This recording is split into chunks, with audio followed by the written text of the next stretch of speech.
যখন মাইয়েতকে কবরে শোয়ানো হয় তখন সে তাকে দাফন করে যাওয়া ব্যক্তিদের হাঁটার খসখস আওয়াজ শুনতে পায়। এরপরে তাকে যখন শুইয়ে দেওয়া হয়, সে যদি মুমিন ব্যক্তি হয় তাহলে তার মাথার দিকে তার সলাত এসে দাঁড়িয়ে যায়। দুনিয়াতে আপনি যে নামাজগুলো পড়েছেন, আমি যে নামাজগুলো পড়ছি, এগুলো মাথার দিকে দাঁড়িয়ে যায়। ডান দিকে চলে আসে তার সওম মানে কি রোজা, বাম দিকে চলে আসে যাকাত, তারপরে পায়ের দিকে চলে আসবে তার আত্মীয়তার সম্পর্ক রক্ষার ইবাদত, তার যে অন্যান্য দান সদকা, তার নফল আমল, তার তাসবিহ তাহলিল, তার কোরআন তেলাওয়াত ইত্যাদি পায়ের দিকে চলে আসবে। এখানে একটা হাদিস এসেছে, সূরাতুল মুলক যে ব্যক্তি রাতের বেলা তেলাওয়াত করবে, কোন সূরা ভাই? তাবারাকাল্লাযী বিয়াদিহিল মুলক ওয়া হুয়া আলা কুল্লি শাইইন কাদির। এই সূরা যে ব্যক্তি রাতের বেলা করে তেলাওয়াত করবে, ইনশাআল্লাহ সূরা মুলক ও কবরে তার সাথে থাকবে এবং কবর আযাব থেকে সূরা মুলক তাকে বাঁচাবে ইনশাআল্লাহ। আমি বুঝাচ্ছি যে কি অবস্থাটা হবে। এবার দুজন ফেরেশতা মাথার দিক থেকে আসবেন, আসতে চাইবেন, সালাত বলবে এখান দিয়ে আসা যাবে না, এদিক দিয়ে আসা যাবে না। ডান দিক দিয়ে আসতে চাইবেন, এদিক দিয়ে আসা যাবে না। বাম দিক দিয়ে আসতে চাইবেন, যাকাত বলবে এদিক দিয়ে আসা যাবে না। পায়ের দিক দিয়ে আসতে চাইবেন, আমলগুলো বলবে এদিক দিয়ে আসা যাবে না। তারপরেও তারা আসবেন, চোখগুলো হবে নীল এবং কালো বর্ণ, নীলাভ চোখের কালো। মুনকার নাকি উঠে বসিয়ে দেওয়া হবে। এবার তিনটা প্রশ্ন। প্রথমে প্রশ্ন হচ্ছে কি, মান রব, তোমার রবকে? তখন মুমিন বান্দা বুক ফুলিয়ে বলবে রব্বি আল্লাহ, আমার রবকে আল্লাহ। পৃথিবীতে যে ব্যক্তি আল্লাহর সাথে শিরিক করে নাই, আল্লাহ তাওহীদের উপর থেকেছে এবং তার উপরে মৃত্যুবরণ করেছে, ইনশাআল্লাহ সে ব্যক্তি এর উত্তর নির্দ্বিধায় দিতে পারবে ইনশাআল্লাহ। আর দুনিয়াতে যে বা যারাই আল্লাহর সাথে শিরিক করবে, আল্লাহর সাথে শিরকের পাপে লিপ্ত হবে, ওই অবস্থায় মারা যাবে, তাওহীদের উপর থাকবে না, কোশ্চিনকালেও মান রব্বক উত্তর দিতে পারবে না। তারপর প্রশ্ন হয়ে যাবে মা দীনুক, তোমার দিন কি ছিল? মুমিন বান্দা উত্তর দিবে কি, দ্বীনি আল ইসলাম, আমার দিন ছিল ইসলাম। এখানে শুনে রাখেন, পৃথিবীতে যারা ইসলামকে পরিপূর্ণ রূপে পালন করবে তারাই এই উত্তর দিতে পারবে ইনশাআল্লাহ। যারা ইসলামকে ঠাট্টা বিদ্রুপের হাসি তামাশার পাত্র বানিয়েছে, মন চাইলে কিছু করি, মন চাইলে কিছু করি না, সহজগুলো একটু আমল করি, বাকি কিছুর আমল ধারি না, হ্যাঁ, নামাজ পড়ি, সুদ ছাড়তে পারি না, ঠিক আছে, বছর বছর ওমরা করি, এদিকে ঘুষ দুর্নীতি ছাড়তে পারি না, ইসলামকে ঠাট্টা তামাশার পাত্র বানিয়েছে, এরা কোশ্চিনকালে উত্তর দিতে পারবে না মা দীনুক, দিনে পরিপূর্ণরূপে ইসলামে প্রবেশ করতে বলেছেন আল্লাহ রাব্বুল আলামিন। যারা পরিপূর্ণরূপে ইসলামে প্রবেশ করবে এবং ইসলামের প্রতিটা মৌলিক বিধান মেনে চলবে, ইনশাআল্লাহ তারাই উত্তর দিতে পারবে।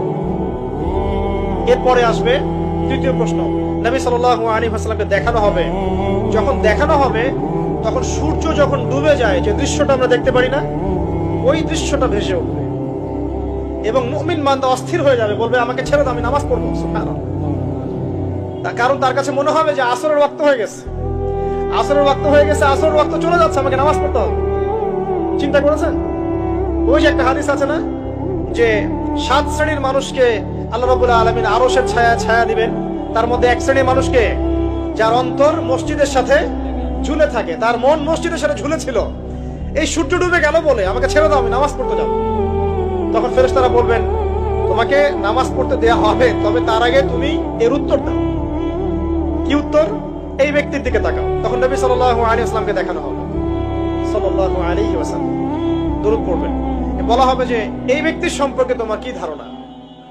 মান হাযা রাজুল বুইসা ফিকুম, এই ব্যক্তি কে, যাকে তোমাদের কাছে পাঠানো হয়েছিল?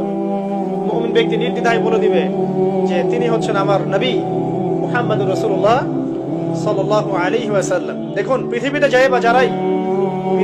বা যারাই নবী সাল্লাল্লাহু আলাইহি ওয়াসাল্লামের সুন্নতের উপর আমল করবে, ইনশাআল্লাহ সে তার উত্তর দিতে পারবে। দুনিয়াতে যারা নবীর সুন্নতের 5 পয়সা পরোয়া করছে না, তার আদর্শের 5 পয়সা দাম দিচ্ছে না, তারা কোশ্চিনকালে উত্তর দিতে পারবে। নাম হতে পারে আব্দুর রহমান, আব্দুর রহিম, নবীর সুন্নতের ধার ধারে না, তারা উত্তর দিতে পারবে।